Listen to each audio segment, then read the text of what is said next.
नमस्कार दोस्तों, आइए जानते हैं पश्चिम बंगाल के दिन भर की ताज़ा और बड़ी खबरें। वही आपने अभी तक वीडियो को लाइक और चैनल को सब्सक्राइब नहीं किया तो फटाफट से कर लीजिए। अब हर सिलेंडर पर मिलेंगे 400 रुपये सीधे बैंक खाते में। हाल ही में केंद्र सरकार ने एक बार फिर एलपीजी गैस सिलेंडर पर मिलने वाली सब्सिडी को लेकर बड़ी राहत दी है। लंबे समय से जिन उपभोक्ताओं को सब्सिडी नहीं मिल रही थी, उनके लिए यह एक अच्छी खबर है। सरकार ने दोबारा डीबीटी के जरिए सब्सिडी भेजना शुरू कर दिया है और अब कई लोगों के बैंक खातों में 200 से लेकर 400 तक की सब्सिडी ट्रांसफर हो चुकी है। इसका सीधा फायदा खास तौर पर उन परिवारों को मिल रहा है जो पहले से आर्थिक रूप से कमजोर हैं और रोजमर्रा के खर्चों में राहत चाहते हैं। मोदी शाह के लिए बंगले सजकर तैयार। 3 दिन आवाज में ही बनेगा खाना, चखेंगे मेथी सरसों साग, बथुआ भाजी और फूल गोभी का स्वाद। नवा रायपुर में 28 से 30 नवंबर तक होने वाली 60वीं अखिल भारतीय डीजीआईजी कॉन्फ्रेंस में शामिल होने प्रधानमंत्री नरेंद्र मोदी और केंद्रीय गृह मंत्री अमित शाह 28 नवंबर को आ रहे हैं। 3 दिन तक दोनों नवा रायपुर में रहेंगे। प्रधानमंत्री को नए स्पीकर हाउस M1 में ठहराया जाएगा, जबकि केंद्रीय गृह मंत्री शाह वित्त मंत्री आवास M11 में रहेंगे। दोनों बंगले वीवीआईपी मानकों के अनुरूप तैयार कर लिए गए हैं। दोनों के लिए 3 दिनों तक भोजन यहीं तैयार होगा। इसके लिए एक बड़े होटल के शेफ से अनुबंध किया गया है। भोजन में पालक साग, मेथी सरसों साग, बथुआ, पत्ता गोभी और फूल गोभी जैसी सब्जियां शामिल होंगी। सरकार सभी परिवार को दे रही शौचालय बनाने के लिए 12,000 रुपये। भारत में स्वच्छता को बढ़ावा देने के लिए सरकार ने कई बड़े कदम उठाए हैं। इन्हीं कदमों में से एक है शौचालय योजना, जिसका उद्देश्य हर परिवार को अपना व्यक्तिगत घर का शौचालय उपलब्ध कराना है। यह योजना उन परिवारों के लिए खास तौर पर फायदेमंद है जो आज भी खुले में शौच जाने को मजबूर हैं। शौचालय योजना के तहत सरकार पात्र परिवारों को शौचालय बनवाने के लिए वित्तीय सहायता प्रदान करती है। इस लेख में हम योजना का उद्देश्य, लाभ, पात्रता, दस्तावेज, आवेदन प्रक्रिया और पूरी जानकारी तालिका के साथ दे रहे हैं। क्यों नहीं बोलेगा, जो टकराएगा चूर चूर हो जाएगा। वंदे मातरम, जय हिंद जैसे नारों पर रोक को लेकर भड़की ममता बनर्जी। पश्चिम बंगाल में वोटर लिस्ट के पुनरीक्षण SIR के मुद्दे पर केंद्र सरकार और चुनाव आयोग पर हमला बोल रही मुख्यमंत्री ममता बनर्जी की राज्यसभा में कुछ स्लाइगन पर रोक के मुद्दे पर तीखी प्रतिक्रिया सामने आई है। ममता बनर्जी ने राज्यसभा के बुलेटिन में सांसदों को जय हिंद और वंदे मातरम का प्रयोग नहीं करने को कहा गया है। इस ममता बनर्जी ने कहा कि क्यों नहीं बोलेंगे। जय हिंद और वंदे मातरम हमारा राष्ट्रीय गीत है। यह हमारी आजादी का नारा है। जय हिंद हमारा नेताजी का नारा है। इससे जो टकराएगा चूर चूर हो जाएगा। 1 करोड़ रुपए मुआवजा दें। RSS से जुड़े संगठन ने SIR के काम में लगे BLO की मौत का मुद्दा उठाया। बड़ी संख्या में BLO ने शिकायत की है कि उन्हें इस काम के दौरान काफी परेशानियों से गुजरना पड़ रहा है। अब RSS से जुड़े संगठन अखिल भारतीय शैक्षिक महासंघ ने भी SIR की प्रक्रिया को लेकर चिंता जताई है। मौजूदा वक्त में देश के 9 राज्यों और 3 केंद्र शासित प्रदेशों में SIR का काम चल रहा है। ABRSM ने कहा है कि SIR की समय सीमा बढ़ाई जाए और इस प्रक्रिया के दौरान जिन लोगों की जान गई है, उनके परिवारों को 1 करोड़ रुपए का मुआवजा दिया जाए। अब छात्रों को मिलेंगे 48,000 रुपये तक। ऑनलाइन आवेदन शुरू, मौका न छूटे। सरकार ने अनुसूचित जाति SC, अनुसूचित जनजाति ST और अन्य पिछड़ा वर्ग OBC के छात्रों के लिए एक विशेष छात्रवृत्ति योजना शुरू की है। इस योजना के तहत पात्र छात्रों को सालाना 48,000 रुपये तक की आर्थिक सहायता प्रदान की जाती है।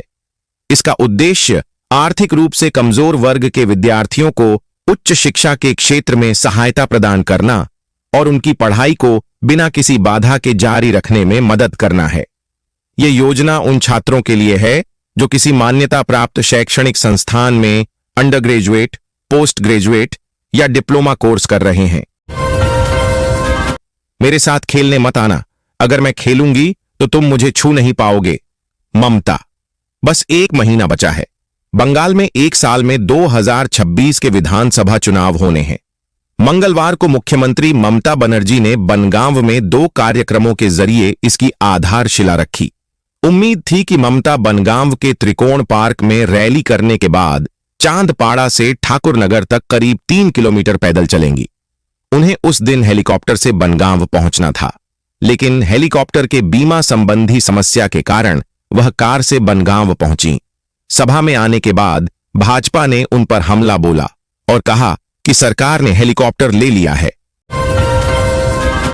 बीजेपी या टीएमसी, 2026 के चुनावों में कौन सियासी दुश्मन?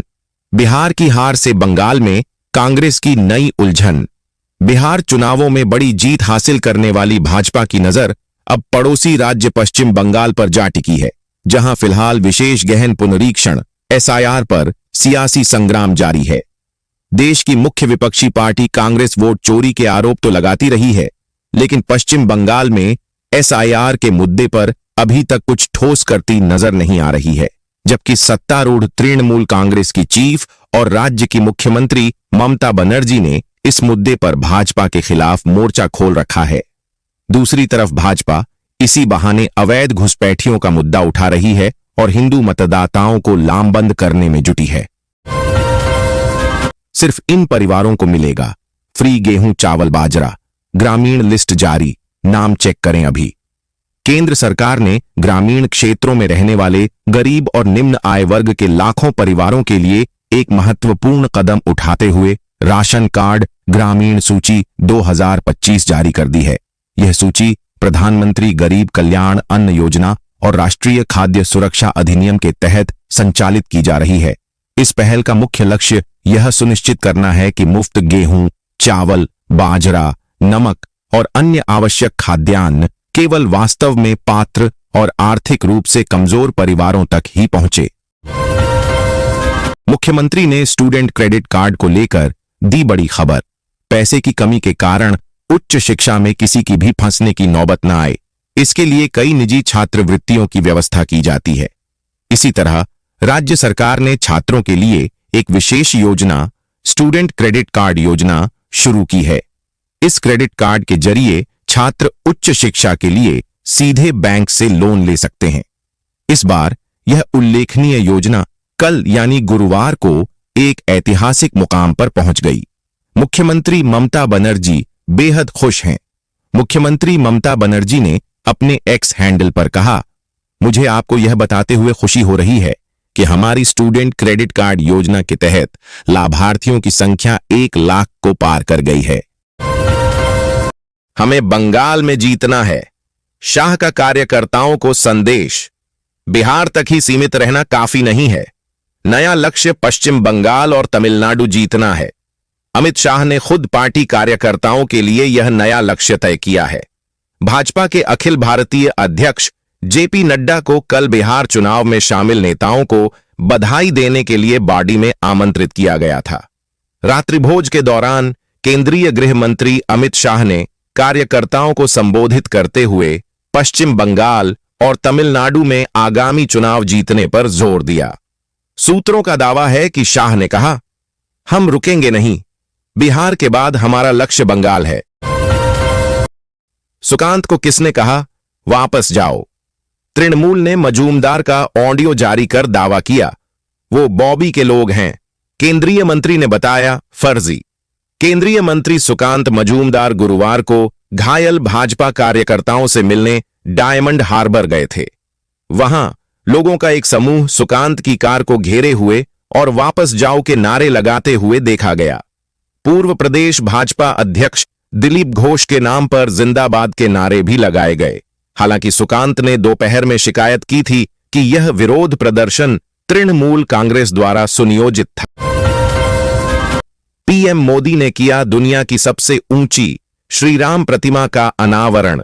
सारस्वत मठ में की पूजा। प्रधानमंत्री नरेंद्र मोदी ने गोवा में श्री संस्थान गोकर्ण जीवोत्तम मठ के 550वें वर्ष समारोह के तहत भगवान राम की 77 फुट ऊंची कांस्य प्रतिमा का अनावरण किया।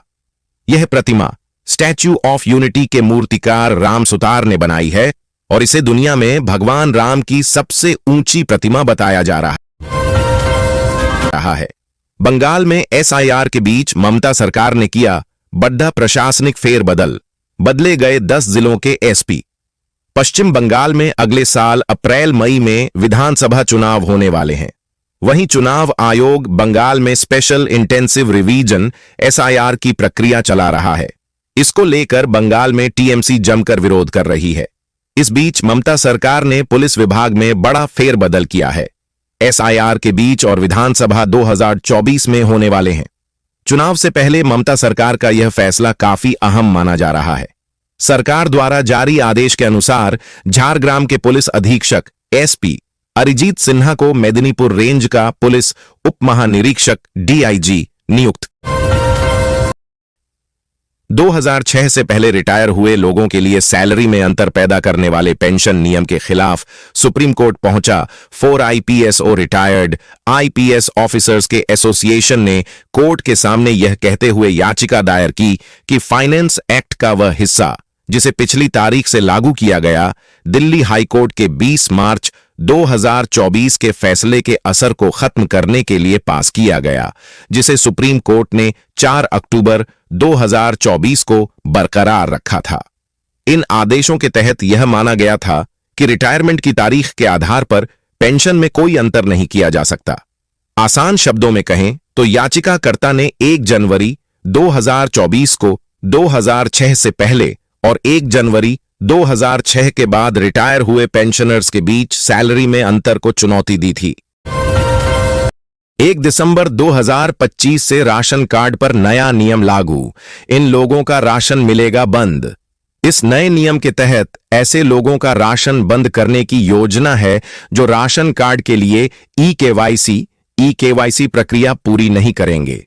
सरकार का उद्देश्य है कि केवल वास्तविक और जरूरतमंद परिवारों को ही मुफ्त राशन मिले और भ्रष्टाचार को रोका जाए।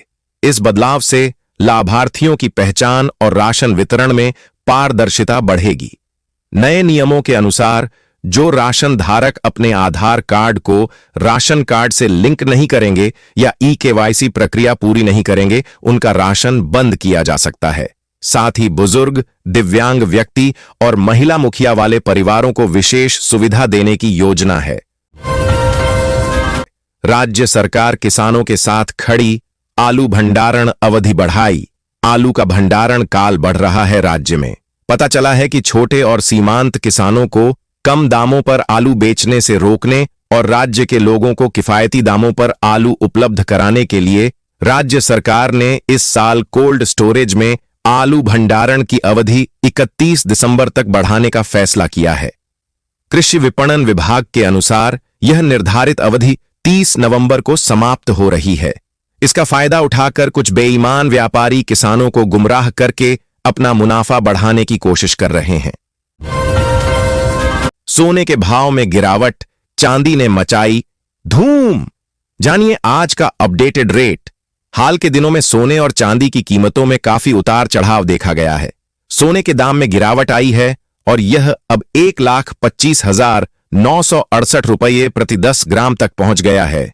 वहीं दूसरी तरफ चांदी की कीमत में भारी बढ़ोतरी हुई है। यह 1,68,200 रुपये प्रति किलोग्राम पर पहुंच गई है। दिल्ली सर्राफा बाजार में भी इस बदलाव का असर साफ दिख रहा है, जहां सोने की कीमतों में गिरावट और चांदी की कीमतों में तेजी आई है। इस बदलाव के बीच निवेशकों और खरीदारों को सतर्क रहने की जरूरत है। खुशखबरी, जीविका से जुड़ी महिलाओं के खाते में आ जाएंगे 10-10 हजार, रोजगार शुरू करने में मिलेगी मदद। मुख्यमंत्री महिला रोजगार योजना के तहत जीविका से जुड़ी 55,000 महिलाओं के खाते में 10-10 हजार रुपये भेजे जाएंगे। यह राशि उनके छोटे उद्यमों को बढ़ावा देगी और स्वरोजगार शुरू करने में मदद करेगी। इस योजना से महिलाओं में आत्मविश्वास और आर्थिक आत्मनिर्भरता बढ़ी है। पहले भी लाखों महिलाओं को सहायता मिली है और सफल उद्यमियों को आगे भी मदद मिलेगी। इससे राज्य में आर्थिक गतिविधियां बढ़ेंगी। 1 दिसंबर से लागू होंगे पेंशन के नए नियम। कर्मचारियों के लिए बड़ा अपडेट। पेंशन से जुड़े नए नियम 1 दिसंबर से लागू होने जा रहे हैं। नवंबर महीने के समाप्त होने के बाद सरकारी कर्मचारी और पेंशनर्स से जुड़े कई जरूरी वित्तीय कार्यों की डेडलाइन को समाप्त कर दिया जाएगा। यदि आपने अब तक आवश्यक काम को पूरा नहीं किया है तो 30 दिसंबर तक अभी टाइम है, अपना काम पूरा कर लें। सरकार ने पेंशन के विकल्प को चुनने की लास्ट डेट 30 नवंबर रखी है, जिसके बाद कर्मचारियों को यह मौका नहीं मिल सकेगा।